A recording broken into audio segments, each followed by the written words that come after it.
मला वाटतं आम्ही जे काही गेल्या 15-20 दिवसात मतदानासाठी जे प्रयत्न केले, कार्यकर्त्यांना पराकाष्ठा केली आणि गेल्या 20 वर्षापासून आम्ही शेतकरी शेतमजुरासाठी लढतो.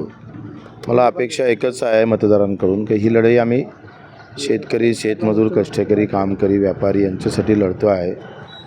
तर त्यांनी ही निवडणूक आम्हाला जिंकून द्यावी आणि ती निश्चितच आम्हाला ही निवडणूक शेतकरी शेतमजूर म्हणून जिंकून दिल्याशिवाय राहणार नाही.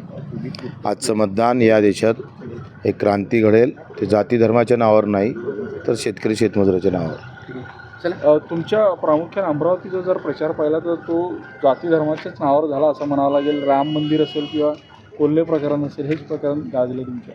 बाकी लोकांनी केला असेल, पण मी तर स्पष्टपणे सांगत होतो, जात म्हणून आणि धर्म म्हणून मत मारू नका. यावेळेस शेतकरी शेतमजूर म्हणून मत मारा आणि स्वीकारलं लोकांनी.